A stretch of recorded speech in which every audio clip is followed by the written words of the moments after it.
Salut la famille, nous sommes très heureux de nous retrouver encore une fois depuis devant vous. Nous disons merci, merci d'être toujours là présent, surtout à travers cet espace des commentaires. Et comme on a toujours l'habitude de vous le dire, cet espace est bien réservé pour vous. Donc si tu as quelque chose que tu voulais partager avec nous, avec notre audience, tu nous laisses un bon commentaire. Mais avant de nous laisser un commentaire, il faut d'abord nous suivre jusqu'à la fin pour mieux comprendre. Je pense qu'après avoir comprendre, après avoir bien capté ce qu'on a dégagé sur Albert Ier, ça va te faciliter la tâche de nous laisser un bon commentaire qui va correspondre avec ce qu'on a dégagé ici. Et puis, liker, c'est très très important. Partagez aussi les liens, ça aussi je te les recommande. Et puis, regardez aussi jusqu'à la fin. Et puis, si tu as quelque chose que tu voulais partager avec nous, laisse-nous un commentaire à travers cet espace des commentaires. Alors, nous sommes tout simplement là parce que l'actualité nous oblige d'être là. C'est la raison pour laquelle sinon, tolinga kito faze, tolinga kito lala, tolinga kito pema. Mais comme l'actualité nous oblige, c'est la raison pour laquelle nous sommes là. Alors, il y a quelques sujets qu'on m'a proposé de pouvoir exposer ma réflexion là-dessus. Tozan un sujet ya menace oyo vient biso Zakari Bababaswe azui na aéroport Yandjili. Tozan un sujet ya double Adidas Arena ya Ferregola et puis tozan un actualité ya artiste et musicien Fally Ipupa et puis retour dans la capitale quinoise. Alors Togo bandana eloko oyo ya menace ya vie Zakari Bababaswe ba tindelinga ba vidéo tomoni ba vidéo wana tango natali yango je n'étais pas surpris parce que na bato balandaka nga Albert Ier bazalaka toujours na habitude ya koyoka na lobaka likambo oyo malgré que plusieurs balobaka na nga que non Albert en tout cas tu traites vraiment les Congolais comme bato moko boye. Hein, tu traites vraiment tes frères congolais n'importe comment, ce n'est pas bien. Et puis tu traites aussi le Congo parce que nazalaka na habitude ya koloba ke Congo ezalaka lokola poubelle ya bato maboma. Alors plusieurs personnes balobaka nanga ke non Albert omoni mboka ezaka mboka malgré ba désordre mais koloba ke mboka na biso eza lokola poubelle ya bato maboma, c'est un peu trop dur. Mais je pense qu'aujourd'hui quelqu'un m'a appelé pour me dire qu'Albert eza na makambo mosusu olobaka namonaka méchanceté na kati mais aujourd'hui, on a commis sur raison. Parce que même dans les Cambo, que l'intelligence d'un Congolais n'a pas de garantie que les Congolais ne sont pas intelligents. C'est tout simplement l'intelligence visite tout simplement les Congolais. Que les Cambo ne déranger, mais aujourd'hui, on a sur raison. On a lobby encore une fois de plus que République Nabiso. Et la poubelle la batoma boma. Vous savez, ezalaka na bisika oyo basalaka désordre te. Et parmi babisika wana toza pe na aéroport. Parce que aéroport ya mboka eza lokola vitrine ya mboka. Parce que na aéroport ndo komona mwa pancarte moko boye bakomeli yo bienvenue. Na anglais bakokoma you are welcome.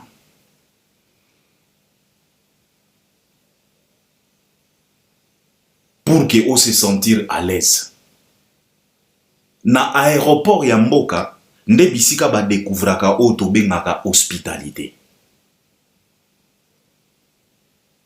Nde bisika oyo ba découvraka sérieuxité. Nde bisika oyo ba découvraka droit de l'homme. Nde bisika oyo ba découvraka la démocratie. Et surtout, notre pays, c'est la République démocratique du Congo. Mais malheureusement, kaka na aéroport wana, nde bisika kuluna est préféré koya kolakisa ki kuluna na bango. Et c'est tellement triste tout ça. Et dans tout ça, Ogomona, président de la République, avec beaucoup d'orgueil, Azoleka, pona koloba kenon, à la moindre escarmouche, je peux atteindre Kigali en étant ici sur place. Et on se pose la question de savoir quand est-ce que Okosili Saka Kuluna dans la capitale de la République. Parce que avant même d'aller atteindre, avant même de chercher, il y a quoi atteindre Kigali. na moindre escarmouche. Parce que là, on parle maintenant de 1 million d'escarmouches. Là, nous avons une réaction. Et c'est là où nous, on se pose la question, parce que biso total la musika, sentiment. On s'est posé la question, tant que le président Lobaki Likambouana, nous on s'est posé la question de savoir, mec, quand est-ce que, à la moindre escarmouche, au Silisa Kikuluna, na capitale oyo moko président Fandaka. Bolembani na ko Silisa Kikuluna. Kikuluna est comme ko se manifester tina ba aéroport. Bisika lokola aéroport. Donc ba touriste, ba tu nyonso oyo ba ye na république. Toyambi bango lolenge wana. Totalisi bango ke Congo ya mboka ya désordre, et ya mboka ya agression, et ya mboka ya brutalité, et ya mboka ya Kikuluna en plein aéroport. Et on agresse qui? On agresse un député élu, s'il vous plaît, Zakari Bababaso. Et il est agressé par qui? Par des Kuluna, soi-disant chanteurs d'un orchestre. Mais à la moindre escarmouche, Nazo lingana atteindre Kigali. Papa, à la moindre escarmouche, silisana no Kikuluna oezana Kigali, oezana Kisasa. Omoni, avant que négocie sa désordre nanda kwa voisin, silisana no désordre oezana nda kunayo. Semier. Parce que oeza pena soni, un député agressé comme ça en plein aéroport. Batou bakomi ko kimi sa député bakomi en plein aéroport. Et tant on a tali ba vidéo wana, je n'étais pas surpris parce que ce n'est ni la première fois, ce n'est ni la deuxième, ce n'est ni la troisième. Tofanda kia. En pleine francophonie, un microbe s'est levé pour traiter cette cérémonie, que c'est une cérémonie de PD, franco-PD, dans la capitale, là où résident les mêmes moindres escarmouches. Et à ma grande surprise, cet individu, cet microbe qui a traité francophonie en franco-PD, il a été applaudi au stade des martyrs dans cette même cérémonie francophonie. Kindingu. Dans un pays comme ça, parce que Ndegomoka Beninga Lobi Albert, en tout cas, je suis choqué. Oyombo Kanini, papa. Président Emogazolo Banara la moindre escarmouche. Les autres commis na 1 million d'escarmouches. Zéro réaction. À la moindre escarmouche, les lokulou na Kisasa, bazo boma batu, ko traumatiser batu, ko yiba batu, ko kataka batu na ba machette. Mais ce qui lui intéresse, lui, Kigali.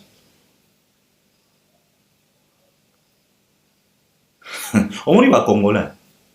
Les jours où Togoye baga vérité, je pense que Togoti kalaka na soni. Omoninga na lobaga na mokili oyo.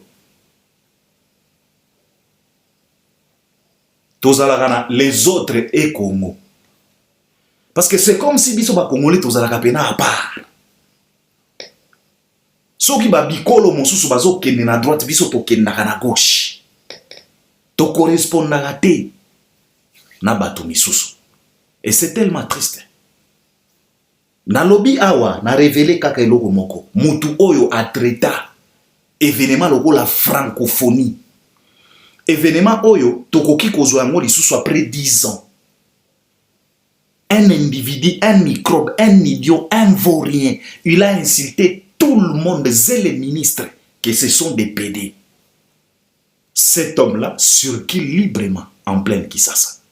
Et il a été applaudi encore une fois de plus. Nakati ya même stade, Oyo Fachi a telema, yepe ba betelema boko. Est-ce que toko kamwa? Comment na bakulu na bazo beta député na aéroport? Je ne pense pas. Je ne pense pas. Qu'est-ce que je peux dire moi? Parce que balobi Albert Lobela, toko lobela nini? Toko lobela nini? À la moindre escarmouche, je peux atteindre Kigali. Mais à la moindre escarmouche, boza ba incapable. Il y a qu'on neutraliser tous les Kuluna, tous les agresseurs. En pleine capitale, place au président Fandaka. Kuluna na Kuluna, tina aéroport.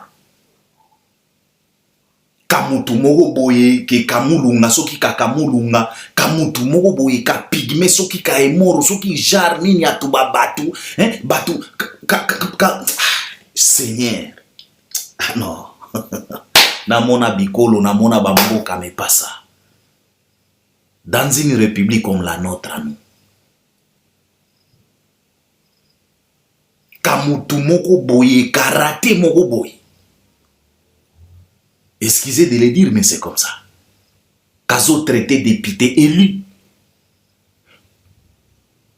Kolongola ba chapeau, ko sala soginde, ko agressé mutu na aéroport.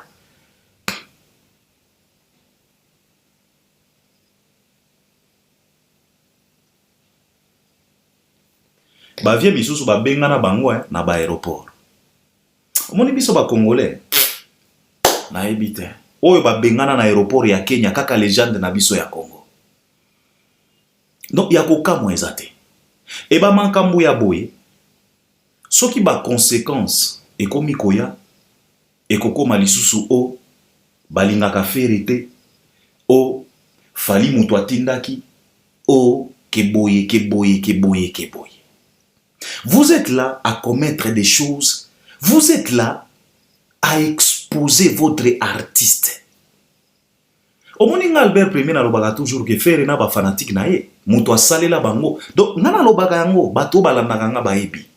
Na loba yango mutu asalela biso sélection ya faire na bagolwa. C'est un expert. Na lobaki yango soki mutu wana ba pesa ki e di. Ya kosalela biso sélection ya équipe ya Léopard. Nde lelo kanoyo Côte d'Ivoire ezui nde biso tozui yango. Parce que c'est vraiment un expert. Faire donc tel père, tel fils, tel fanatique, tel artiste. Kaka artiste wana nde tomona ya salela batu baninga na e premier soin artiste wana. Tala sikoyo ba poule na e makambo bazo sala en plein aéroport. Tango bako kangabino, tango bako pekisa bino ko bimamboka, boza na concert lobi awa. Ça peut affecter, ça peut compliquer la situation yaka concert na bino. Et tango bako zwela bino ba, omoni chance, ngana lobaka chance obozala kanango, ezaka ka po bofanda na poubelle. En disant que zamboka, ya pena poubelle bato maboma. Parce que poubelle a moto aliboma, nde bisika oyo okokuta déchets nyonso sans exception. Et ce que tu as bien, c'est seulement dans notre république à nous. Tu trouveras toutes sortes de bêtises, de bassesses, de idioties, kaka na république na biso. Pas ailleurs. Kaka na république na biso. Nde bisika oyo okokuta makambo oyo omoni Albert na lobaka. Kaka na mboka na biso ndoko mona fou joyeux pe na fou. Yende ministre. Kaka na mboka na biso. Ezana ba ministre ba fanda na Congo moni pena bazo considérer ministre soko mamie na mboka mosusu bakoloba na yo oyo aza fou. Il faut ba kende ko soigner nanu po aya kozonga. Mais na mboka na biso yende ministre. Yende azoela ka peuple ba décision. C'est tellement triste. Tango ba conséquence koya.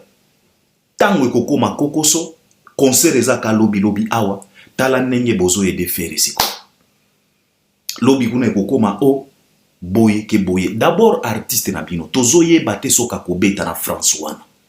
Parce que toyebi très bien azana dossier kuna. Casier judiciaire eza kuna. Ba kangaye, ba libéraye avec condition. Donc toyebi te soka kobeta concert wana. Makambo eza nanu bien te. Bomi sombeli bino moko ba billet, bokomi ko distribuer. Botie soki ba date supplémentaire, kaka pona ba manki ona. Omoni na loba na bino déjà que toza na monde var. Elengi ya var eza nini? Var ekataka action te.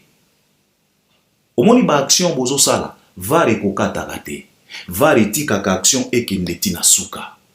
Okoki pe ko marquer bi. O faire bouger même ba filet. O gangisi pe stade. Na écran ya score batie pe 1-0. Et cependant, var eyaka sikoyo ko vérifier. Batala soki action na yo eza na kwakte. Na loba na bino déjà var ekota na miziki na biso. Var ekataka action te. Omoni ba action nyonso bozo sala. Var ezotala bino kaka. Bokende nango tina suka. Bogangisa pe mokili. Botia même 3 dates supplémentaires. Ce n'est pas un problème. Mais boye baga yango que var ekataka action te. Makambo na bino eza nanu bien te. Tala sikoyo makambo bobandi. Tango Zakari Bababaso ako se ressaisir, apporter ba plainte. Omoni chance boza nango, ezaka po boza na Congo. Nde chance komona pe makambo yango ekeka boye na aéroport. Eza pasi pe mawa. Qu'est-ce que je peux dire moi Albert Premier? Tomoni ba vidéo, on est choqué, mais ce n'est pas la première fois. Na pesi bino awa exemple ya Kindingu afingana ba ministre que ce sont des PD.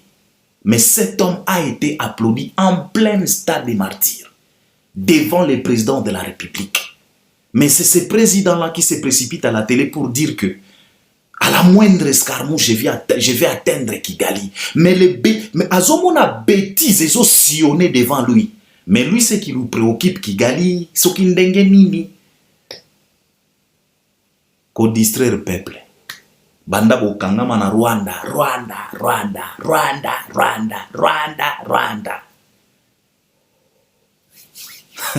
Omoni biso ba Congolais. Tokoyoka ka soni ka mokolo moko. Mukolo ene zali tokoyoka ka soni. Omoni biso ba Albert Premier tolingaka mingi kolobela makambo politique te mais toyebi makambo ebele. Parce que biso to fanda na est to fréquenta est to zana ba famille na est toyebi makambo nyonso.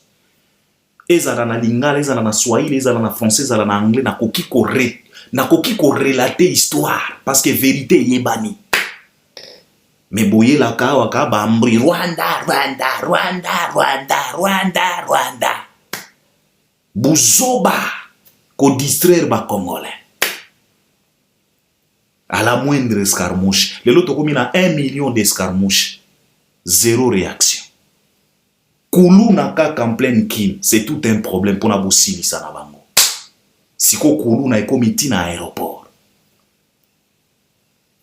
Mais à la fin de la journée, Rwanda. Bouzoba. Donc moi je pense que Zakari Bababaso c'est un messier, c'est un mola. Mbanga danger, c'est pas un bouffon. Ayebi droit naye. Atambola na passeport rouge, je pense que ba conséquence c'est koya kaka. Toza na miso tozo tala parce que biso moko tomoni makambo oyo eleki. Alors Ferregora abakisi date supplémentaire na Adidas Arena. Batekaki bango moko basombaki babiye parce que toyebi makambo na ngo tozoloba awa tozana ba commentaire ebele ya kosala te tozotalela kaka toloba na bino très bien que var eza déjà var ekataka action te var etikaka action ekende tina suka na suka nango nalobi na yo awa omoni var etikaka yo okoti orge etiki yo au dribble défenseur etiki yo au dribble gardien etiki yo Ochiebi ba file ningani etiki yo. Na écran ya score ba komi 1-0 etiki yo. Ogangi si pena stade ba fanatique bagangi. Wow! Etiki yo. Tango silisi action na yo nyonso. Nde variaka. Wana ndogo mona kaka arbitre asalaka geste magique. Atie ka boy. Boy bi geste yo. Tango bomona arbitre atie boy, arbitre atie ka boy geste magique ya var, atie boy, atie lobogo boy. Wana nde toyeba. Oyo DJ Kaniera asala ka boy. En tout cas, on vous encourage.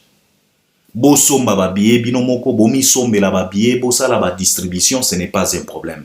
Oyo tozo senga na bino, to senga na bino awa pour l'amour du ciel bosala makambo na norme. Mais bozo boya.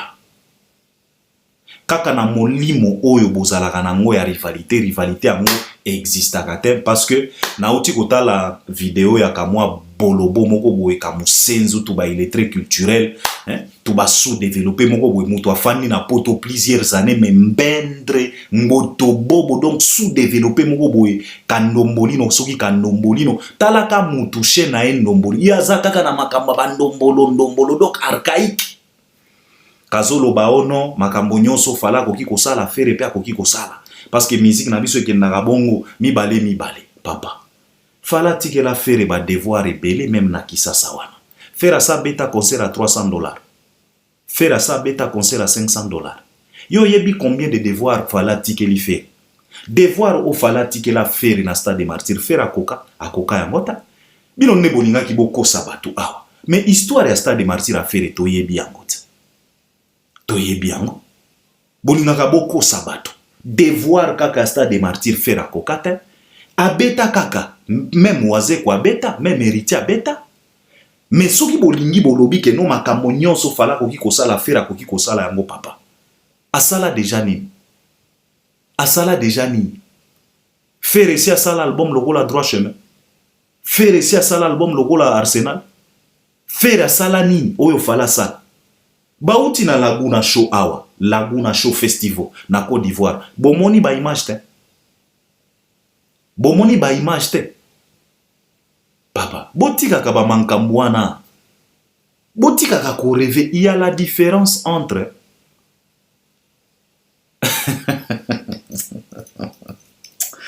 vous savez, il y a la différence entre s'accrocher à quelqu'un et être en rivalité avec quelqu'un.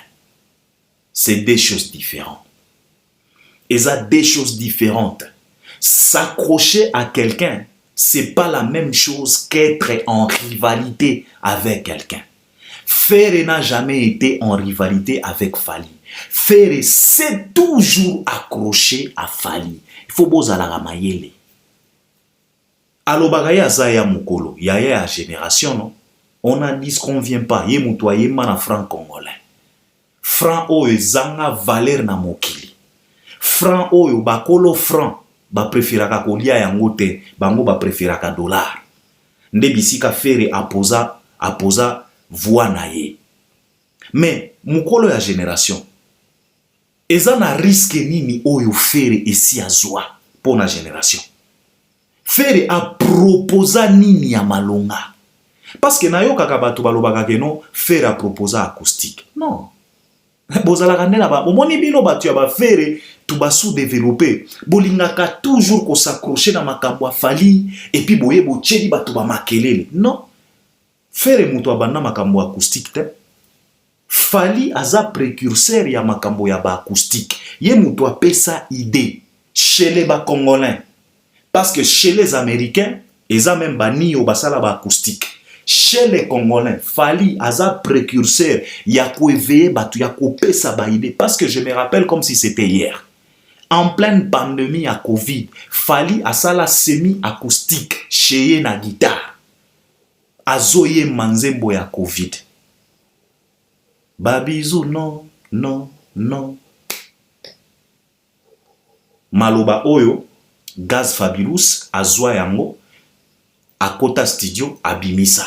Yangwana Fali tango abetaki na Shark Club si je dis pas de bêtises, Gaz Fabulous ayaki. Tango Fali asala ki eloko wana éveilla mémoire. Ba fere bazwa balobi oyo cop bakenda bakotela studio babimisa yango o acoustique. Papa biso toza pena ba averti. Biso tolandela ka makambo. Fere si a proposani. Il y a la différence entre s'accrocher à quelqu'un et être en rivalité avec quelqu'un. Ferré n'a jamais été en rivalité avec Fali. Ça fait vraiment un moment, il n'y a plus de rivalité. Il est là tout simplement pour s'accrocher. Fali aye asali makambo, atiki engombi, atiki mouvement, atiki makelele, boye bo profiter na makelele wana, boche ba makambo na bino. Ce n'est pas un problème, mais il faut être un peu reconnaissant. Ne cherchez pas à koninga toujours te. Na lobi na bino awa vare kota déjà na musique na biso. Ba action oyo bozo mene tozo tala bino. On est tellement averti. Parce que déjà bobandi, oh fallait assombi 6000 billets. Pour briller yango, pour jour J à concert, faire à Salampiak. Bobandi déjà. Et si Bobandi déjà. Oh bah tu as fallu bah sombi 6000 billets. Pour les jours J à concert, faire à Salampiak. Ce n'est pas un problème. Au monde Adidas, Arena, bazana besoin ya mbongo. Bosala ba manki onanabino, bango bazana besoin ya mbongo. Eza sali ya sika. Bato esi ba beti kuna déjà. Bango bazana besoin ya mbongo. Bino bosala makambo nyonso bolingi. Bosomba ba billet, bokende ko distribuer na ba Château Rouge, na ba Porte de la Chapelle kuna, na bisika nyonso. C'est votre problème. Mais biso tolobi na bino que VAR et kataka action te. Et tikaka okende na action na yo tina suka. Tango kosilisa action na yo, nde geste magique et salamaka. Simple que ça. Alors, bâtir date supplémentaire, courage, félicitations, bo continuer, bo somba. Ndenge kaka système na bino wana, bo somba babiye. En tout cas, avec cet artiste de Misien Ferrego là, en tout cas c'est autre chose. On vous félicite, tozo pe sabino courage kaka, courage, courage, courage, mais bobo sanatin, va reza kaka, tozo zela, bo silisa, bo kende na action na bino tina suka. Par après, neto ya kotali sabino réalité. Mais date supplémentaire ezawana, babakisi yango na Adidas Hotel Accor Arena. Donc, non Adidas Arena, s'il vous plaît.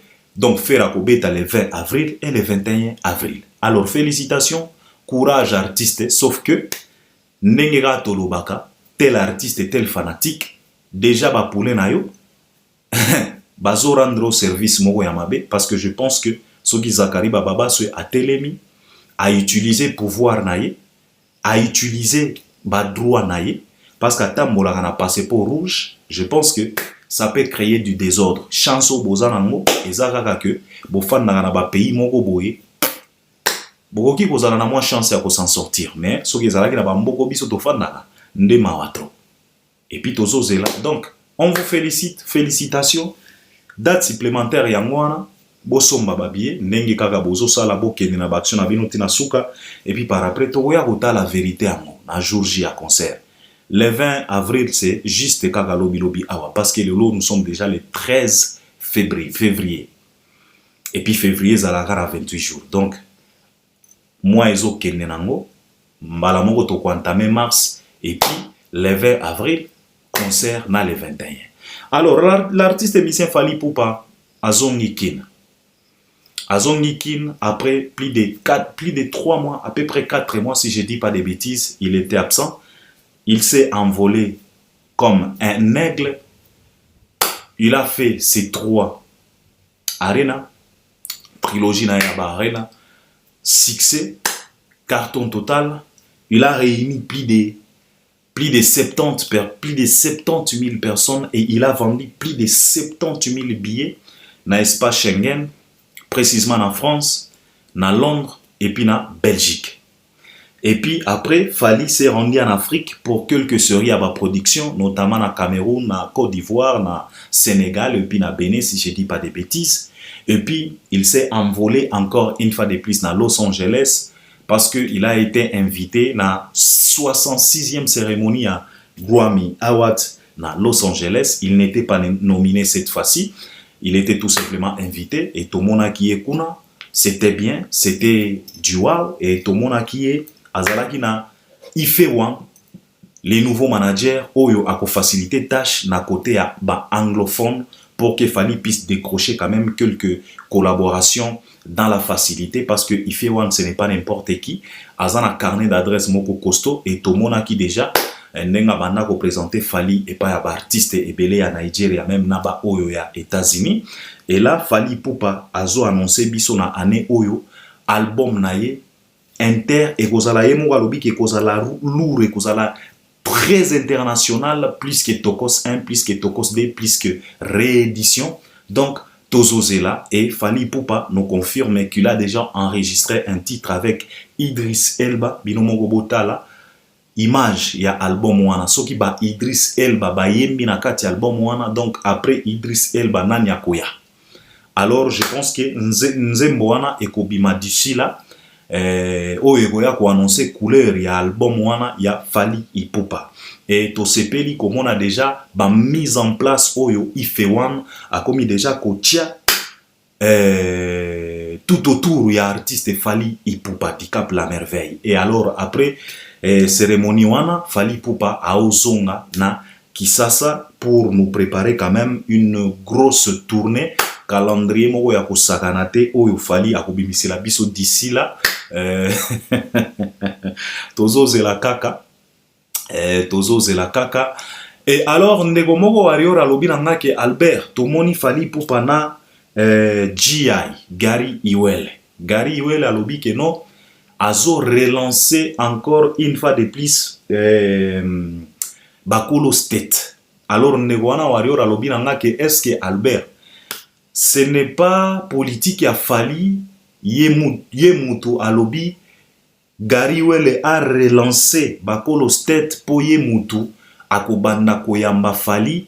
Donc c'est comme si Gary Iwele a remplacé Vienabiso Nati Lokole, parce que nous savions tous que batu oyo ba chroniqueur ba journaliste oyo ba banda kozala na mwa opportunité wana chance wana ya koyamba Fally. En tout cas ezalaki si c'est pas notre Vienati Lokole, c'est Popol Mopasula na ndenge ya Congo. Alors nego warrior atuninga, est-ce que ko relancer Bakolo State ce n'est pas moyen à remplacer Nati Lokole? Alors nego nanga warrior, je ne sais pas si vraiment Fally a besoin de remplacer qui que ce soit, parce que Tomatato kita Nati Lokole akotika la kaka Nati Lokole. En aucun jour Gary Iwele akoki ko présenter émission naye Lokola Nati Lokole, jamais. Soit à présenter un likolo ya Nati Lokole, soit à présenter un nase ya Nati Lokole. Mais textuellement comme Nati Lokole, jamais. Ambiance na complicité oyo ezalaka entre Nati na Fally, jamais tokoki ko retrouver ambiance wana na complicité wana et pas ya Gary Iwele na Fally. Gary Iwele aza Gary Iwele, aza na façon na ya kotourner ba question, aza na façon na ye. Et puis Nati Lokole, c'est Nati Lokole. Alors je ne pense pas que ba relancer Bakolo State, parce que ndekwana warrior alobi na Albert tala bien, parce que c'est juste après ba audio à Nati Lokole nde tomoni Gary Iwele aye koloba ke non a relancer Bakolo State. Est-ce que ce n'est pas un moyen à remplacer? Donc cela veut dire que peut-être c'est Popol et Gary Iwele bato bakobanda koyamba Fally. Non, moi je ne pense pas que Fally a besoin à remplacer qui que ce soit. On ne remplace personne. C'est tout simplement Gary Iwele yepe alinya zongela mamanka monae wana ya Bakolo State yepa bandaka koyamba Fally, parce que de toute façon Gary Iwele Fally aza pena na ba actualité, aza pena na ba produit ebele oyo pena tozalaka na mwa incapacité ya kolobela yango convenablement. Tala ndenge to samuriaki biso moko na ba actualité ya ba arena. Biso moko. Et on a été vraiment incapable de pouvoir kolobela yango comme il se doit. To sangisa yango na ba makambo ebele. Ti lelo nga Albert premier na reconnaîtraka. Nanu na lobela pena Paris la Défense Arena convenablement comme il se doit. Na lobela yango pena bien te. Nanu na lobela ovo bien te. Nanu na lobela ING bien te. To salaki kaka ba analyse moko likolo parce qu'il y avait tellement beaucoup de choses tout autour ya Fally. Au moins parce que Fally nous complique aussi la tâche, parce que le mec il est tellement fort. Alors je pense que ba remplacer Motute, Gary Iwele alingi kaka relancer les Cambonae ya Bakolo State, parce que il y a tellement des actualités que Gary Iwele pouvait aussi traiter avec Fally Ipupa. Tout autour, il y a Fally Ipupa, il y a tellement de l'information oyo Gary Iwele peut akoki ko profiter. Moi, je ne pense pas que non, ba relancer Bakolo State pour remplacer Nati Lokole. Non, Nati Lokole akotika la Nati Lokole. Gary Iwele pe akotikala Gary Iwele. Et c'est à Fally na équipe nae na ba manager nae ya ko décider bisika nini oyo bako banda ko yamba artiste, parce que Fally ne se manage pas, Fally est managé par Madina, et puis aujourd'hui Fally est managé par Ife1, et puis il y a aussi Batu Oyo Baza chargé la communication, logo la baser na biso ba Manu Lubaki. Donc Fally ne se dirige pas, Fally ne se manage pas, il est toujours managé. Donc je pense que c'est à Madina de pouvoir choisir là où Fally va passer, parce que Madina Ndengazawana Azazobate. Et si a Fandina Fally pendant plusieurs années, Madina Ndengazawana a comprenant déjà fonctionnement ya bandeko ya Fally, donc ba congolais Madina a comprenant déjà. Je pense que bango moko ba ko gérer situation wana, parce que na mai manso oyo malekaki na komema bato ba memaki na poto na oyo yaki kuya. En tout cas je pense que bango pe baza bato batiraki ba leçon na kati, et je pense que en tout cas ba kozwa ba décision. Moi je pense que c'est ça, il n'y a pas à remplacer ou qui que ce soit. Alors Fally Ipupa azozonga kin, et je pense que nakoya na kin après quelques jours Fally ako annoncer les biso calendrier, et je pense que batu oyo pe ya kin ba tourner ya kin nenge falazo ya kin, parce que kin eza tranquille banda Fally atika kin, ça fait 4 mois kin etika na nango peto sans bruit, sans problème. Il y a aucun individu oyo pendant ces 4 mois d'absence ya Fally a proposé à ta concert moko ya malonga na kin ezate. Mais okomona nenge falazongi kin boye, okomona ba concert ko banda peke.